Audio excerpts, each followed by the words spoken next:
ilikuwa stroke na mnyemelea. Baadaye kwenda akafanyia operation ya kichwa mara ya kwanza.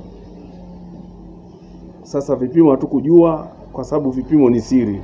Alikuwa ni mwenyekiti wa Chadema kipindi ambacho Mheshimiwa Paulina Gekul alikuwa mbunge baada ya kuondoka na mwenyekiti wa jimbo, na pia aliwahi kushtakiwa kwa ajili ya maandamano ya Mange Kimambi. Wale kushikwa wakawekwa lock up.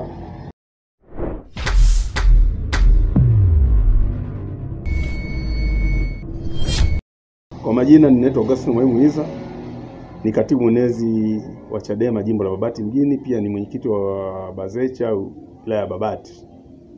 Siku ya jana nilipokea taarifa kwa masikitiko makubwa sana juu ya kifo cha aliyekuwa mwenyekiti wetu ambaye alistaafu kwa ajili ya ugonjwa, Mheshimiwa Edgar Mwageni. Kimetuumiza sana kwa sababu alikuwa ni mpiganaji, alikuwa ni mwenyekiti wa jimbo, alikuwa ni mwenyekiti wa jimbo la Babati mjini, Edgar Mwageni. Pia aliwahi kugombea udiwani kata ya Bagara. Tumepokea kifo hiki kwa masikitiko makubwa sana, na amefia Dar es Salaam. Bado tunafanya mawasiliano kutaka kujua anazikwa wapi na ni lini. Lakini tumepokea kwa masikitiko makubwa sana kwa sababu alikuwa ni mpiganaji, alikuwa ni mpambanaji.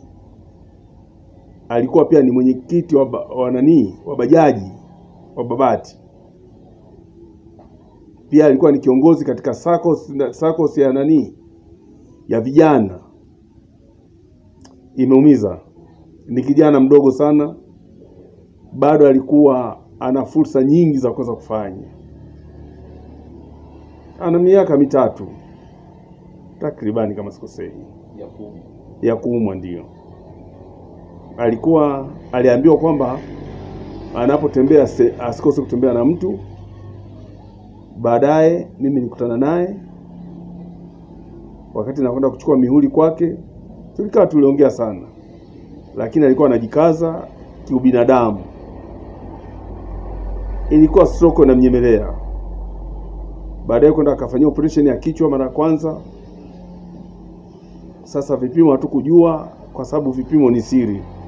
Hatukujua vilikuwa vinasemaje kwenye familia. Akarudi hapa, ameugua sana, akawa anakwenda kliniki, ameugua sana. Juzi akaambiwa sio anataka kufanyia operation tena. Sasa ameondoka mkoani Dar es Salaam, ndio hakurudi mpaka jana tunaambiwa kwamba huyu bwana amefariki.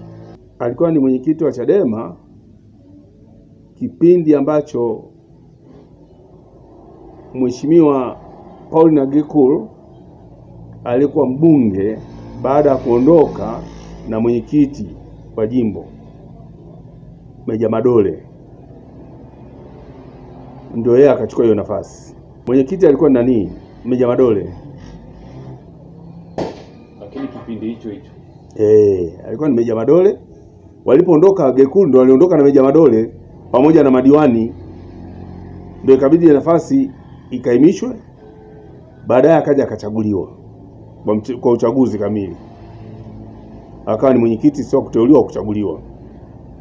Alikuwa ni mtu wa namna gani ndani ya chama? Alikuwa ni mtu mahiri, ndio maana nakwambia kwamba tumeumia, kwa sababu yule bwana alikuwa akisimama, anasimama kikweli kweli, anazungumzia vitu vyenye msingi. Na ndio maana nasema chama kimepoteza mtu ambaye ni maarufu, mtu ambaye alikuwa haogopi, ni mtu shujaa sana. Tunachotaka kusema, kifo kwa mwanadamu kimekwishatengenezwa, hatuna jinsi, tunakipokea. Hata maandiko yanasema huwezi kwenda peponi kama hukupitia kifo. Kama wanadamu lazima kifo kiwepo. Kwa hiyo hatuna cha kuzungumza zaidi. Tunawapa pole familia ya Edgar Mwageni. Hata mamake nafikiri amekufa kama sio miaka 4-5. Sawa? Kwa hiyo tunawapa pole sana kwa msiba mkubwa sana wa Edgar Mwageni. Familia, jamaa, marafiki ambao karibu, wale ambao walikuwa wanamfahamu Mwageni wakawa wanafanya naye shughuli. Tunaambia wasife moyo, waendelee kupambana tu. Mungu ni mwema. Huyu ameshaondoka, basi watu watafute initiative nyingine. Vitu vingi, hata kwenye uongozi yeye alikuwa ni mwenezi. Kwanza alikuwa ni mwenezi.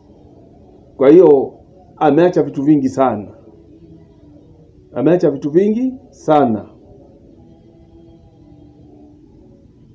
Kwa hiyo ni moja wapo wa kusema kwamba ni alama kubwa sana, kwa sababu kuna watu ambao wamezaliwa kupitia mikutano yake. Tunao mpaka leo. Na pia aliwahi kushtakiwa kwa ajili ya maandamano ya Mange Kimambi. Wale kushikwa wakawekwa lock up. Sasa kuna alama nyingi Nsachi. Vitu vingi amefanya Edgar Mwageni. Sisi tunachotaka tumombe Mungu tu, basi Mungu amfanyie wepesi katika hiyo safari ambayo alikuwa nayo.